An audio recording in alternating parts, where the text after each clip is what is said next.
BJP को जबरदस्त झटका, पूर्व सीएम ने लिया राजनीति से संन्यास। पहले विधानसभा चुनाव में मिली हार, अब दिग्गज नेता का पार्टी से किनारा। कर्नाटक में बीजेपी को लगातार लग रहे झटके। कर्नाटक में 5 महीने पहले ही बीजेपी को विधानसभा चुनाव में करारी हार मिली थी।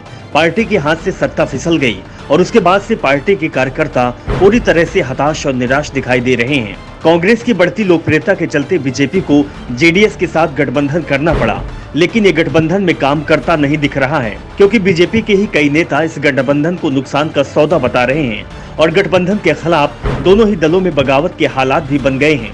और इस बीच बीजेपी को राज्य में जबरदस्त झटका लगा है। राज्य के पूर्व सीएम और चिक्कबल्लापुर से बीजेपी सांसद डीबी सदानंद गौड़ा ने चुनावी राजनीति से संन्यास लेने की घोषणा कर दी है। यानी 2024 के लोकसभा चुनाव में सदानंद गौड़ा चुनाव नहीं लड़ेंगे। अभी तक उन्होंने ये साफ नहीं किया है कि वो पार्टी के लिए प्रचार भी करेंगे या फिर पूरी तरह से राजनीति से किनारा कर जाएंगे।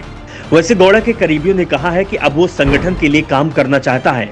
वैसे ही दावा किया जा रहा है कि पार्टी अगले लोकसभा चुनाव में उन्हें टिकट दिए जाने को लेकर फैसला नहीं कर पाई है। कहा तो यहाँ तक भी जा रहा है कि इस बार गौड़ा का टिकट काटा जा सकता है और इसी के चलते उन्होंने पहले ही चुनावी राजनीति से संन्यास लेने का ऐलान कर दिया है। पत्रकारों से बातचीत में गौड़ा ने कहा कि मैंने चुनावी राजनीति से संन्यास लेने का फैसला किया है।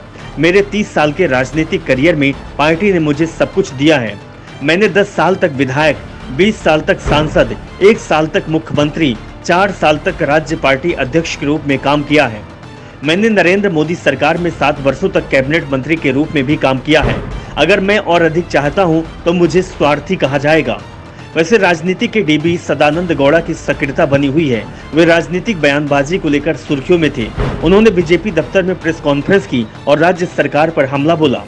इस तरह उम्मीद थी कि वे एक्टिव पॉलिटिक्स में फिर से प्रवेश कर रहे हैं। हाल ही में उन्हें केंद्रीय नेताओं ने दिल्ली बुलाया था। दरअसल ये कहा जा रहा था कि जेडीएस के साथ गठबंधन को लेकर सदानंद गौड़ा सहज नहीं दिख रहे हैं।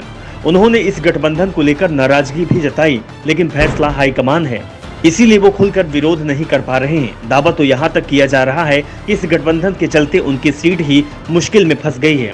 ऐसा संकेत है कि गठबंधन के तहत चिक्काबल्लापुरम निर्वाचन क्षेत्र जेडीएस के पास जाएगा। शायद इस वजह से सदानंद गौड़ा नाराज है और अपनी नाराजगी का वो इजहार भी कर रहे हैं। पत्रकारों से बातचीत में गौड़ा ने कहा कि एनडीए गठबंधन को लेकर हमारे केंद्रीय नेता फैसला लेंगे। हालांकि हमारे कार्यकर्ता इस पर सहमत नहीं हैं। कार्यकर्ता कह रहे हैं कि जो पार्टी इतने सालों से इसका विरोध कर रही, उसके साथ अचानक गठबंधन करना ठीक नहीं है। दरअसल सदानंद गौड़ा और एचडी कुमारस्वामी दोनों ही बुक्का लिंगा है और दोनों का एक ही वोट बैंक माना जाता है। ऐसे में जेडीएस से गठबंधन होने की सूरत में सबसे ज्यादा नुकसान सदानंद गौड़ा को ही होता दिखाई दे रहा है, जिस कारण से वो नाराज दिखाई दे रहे हैं।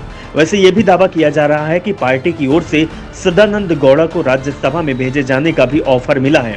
अगर सदानंद की सीट को जेडीएस को सौंप दिया जाता है और इस सदानंद गौड़ा को पार्टी राज्यसभा भेज सकती है, तो फिलहाल बीजेपी जेडीएस के साथ गठबंधन का मुश्किल में दिखाई दे रहा है, क्योंकि पार्टी के अंदर ही इसे लेकर विरोध बढ़ता जा रहा है और खास तौर पर मैसूर रीजन में बीजेपी के नेता इस गठबंधन का सबसे ज्यादा विरोध कर रहे हैं।